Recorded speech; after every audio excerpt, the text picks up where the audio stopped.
Ang inyong maririnig na pagbabahagi ay AI voice hango sa pananampalataya at testimonya ni Randy Ramos. Sa kadahilan ng damage ang kanyang vocal cord at pansamantalang hindi siya nakakapagsalita ng maayos. Naway mapagpala kayo ng pagbabahaging ito at mailapit kayo ng higit sa Panginoong Hesus. Sa buhay, dumarating yung mga moment na parang ang daming nangyayari sabay-sabay. Graduation, bagong school, trabaho, responsibilidad, bagong relasyon at marami pang iba. Parang iniisip mo, kaya ko ba to? Handa na ba ako? Totoo lang, nakakatakot. Nakakatakot pag sabay-sabay ang pagbabago sa buhay mo. Pero hindi ka nag-iisa sa ganitong pakiramdam. Hindi papayagan ng Diyos na dumaan lahat yan sa buhay mo na wala siyang nalalaman. Kahit si Joshua sa Bible, naranasan din yan. At doon natin makikita, hindi hadlang ang takot kung kasama mo ang Diyos. Let's pray. Panginoon, salamat po dahil kasama ka namin sa bawat bagong yugto ng buhay namin. Tulungan mo kaming harapin ang takot at palitan ito ng lakas at tapang na galing sa iyo. Buksan mo ang aming puso sa iyong salita. Sa ngalan ni Jesus, Amen. Mga aral na dapat tandaan. Unang aral, normal lang ang matakot, pero huwag magpatalo dito. Si Joshua, biglang naging leader matapos mamatay si Moses. Isipin mo yon, parang ikaw, biglang ikaw na ang bahala sa lahat. Sa lahat-lahat. Naaalala ko yung tatay ko noong iniwan kami at sumama sa kanyang number 2. Sinabi niya sa akin, ikaw na ang bahala sa family. Nagulat ako. Second year college ako noon. Nakaka-pressure, di ba? Natakot ako. Siguradong natakot din si Joshua. Sa totoo lang, kahit gaano ka kalapit sa Diyos, kapag lumapit sa iyo ang ganyang mga hamon sa buhay, siguradong kakabahan ka din, matatakot ka. Ipokrito lang ang magsasabi ng hindi.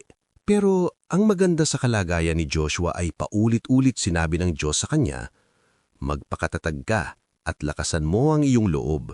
Huwag kang matakot o manghina. Joshua 1:9. Hindi sinabi ng Diyos na huwag kang matakot kasi madali lang. Sinabi niya, huwag kang matakot kasi kasama mo ako. Ibig sabihin, okay lang matakot, pero huwag kang titigil doon. Alalahanin mo palagi na gusto kang samahan ng Diyos kung papayag ka, kung isusuko mo sa Kanya ang lahat. Sasaliksikin ang Kanyang mga salita sa pagtahak ng mga hamon sa buhay. Kung natatakot ka sa next step mo, school, trabaho, future, hindi ibig sabihin na hindi ka ready. Kung dumating ang mga hamon sa buhay mo at alam mong kasama mo si God, He will lead you to discover more learnings. God will use that challenge you are facing to upgrade you. Minsan, ang takot ay sign na may bagong opportunity ang haharapin. Ikalawang aral, nagiging matapang ka dahil kasama mo ang Diyos. Ang tapang ni Joshua hindi dahil magaling siya, kundi dahil alam niyang hindi siya nag-iisa. Ang Diyos mismo ang kasama niya. Naalala ko yung tatay ko noong ako'y bata pa. May tindaran sa amin na ayaw kong puntahan dahil may madilim na kaladyekang dadaanan na madilim at maraming matataas na puno. Ngunit isang araw, nagpresenta ang tatay ko na sasamahan niya ako bumili sa tindahan na yun. Dali-dali akong gumayak, hindi ako natakot dahil kasama ko ang tatay ko. Sa palagay ko, sa buhay natin ay gayon. Kung talagang may paniniwala ka sa Diyos at may relasyon ka sa Kanya, lahat ng paggagawa niya sa iyo ay gagawin mo dahil alam mong kasama mo siya. Sapagkat ang Panginoon mong Diyos ay kasama mo saan man ka pumunta. Joshua 1:9. Parang batang natatakot sa dilim, pero pag may kasama siyang magulang, nagiging kalmado siya. Hindi nawala yung dilim, but nawala yung takot kasi may kasama siya. Kapag papasok ka sa bagong stage ng buhay, tandaan mo, hindi ka nag-iisa. Kasama mo ang Diyos sa interview, sa exam, sa pagpasok ng bagong relasyon, sa decisions mo. Kaya dapat lang talaga na may relasyon tayo sa Diyos. Ito ang magpapalakas sa atin saan man tayo naroroon.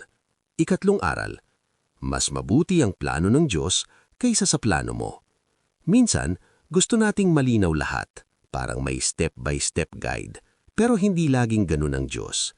Hindi niya ibinibigay ang lahat ng detalye, pero binibigay niya ang kanyang presensya, ang kanyang pangako sa Biblia na punong-puno ng katotohanan at pag-asa. Hindi kita iiwan, ni pababayaan man. Joshua 1:5. Parang naglalakad ka sa unfamiliar na lugar. Hindi mo alam ang buong mapa, pero may tour guide ka na siguradong alam ang daan. Mas safe ka pa rin. Alam ng Diyos ang takbo ng buhay. Alam niya ang mga mangyayari pa lamang. Kaya nararapat lamang na magtiwala tayo sa Kanya, higit sa lahat. Kahit hindi mo alam ang buong future mo, magtiwala ka. Ang plano ng Diyos ay mas maganda kaysa sa kaya mong isipin. 3 praktikal na hakbang. Una, harapin ang takot, huwag takbuhan. Gawin mo pa rin kahit kinakabahan ka, lalo na kapag ito ay utos ng Diyos. Ikalawa, ipaalala sa sariling, kasama ko ang Diyos. Sabihin mo ito lalo na sa mahihirap na moments. Ikatlo, magtiwala sa plano ng Diyos araw-araw. Kahit isang step lang kada araw, sapat na. Let us pray. Panginoon, salamat dahil hindi mo kami iniiwan. Sa gitna ng takot at uncertainty, ikaw ang aming lakas. Turuan mo kaming maging matapang, hindi dahil sa sarili naming kakayanan, kundi dahil kasama ka namin. Hawakan mo ang aming kinabukasan at gabayan mo ang bawat hakbang namin. Sa ngalan ni Jesus, Amen. Bago tayo magtapos, maraming salamat sa inyong pakikinig. Kung kayo ay natulungan o napalago ng presentasyong ito, malugod naming dinatanggap ang inyong suportang pinansyal para sa ministeryong ito. Ang inyong tulong ay makakatulong upang maipagpatuloy ang gawaing ito, at humihingi rin kami ng panalangin at tulong pinansyal para sa patuloy na paggaling ng boses ni Randy Ramos. Maraming salamat po sa inyong suporta.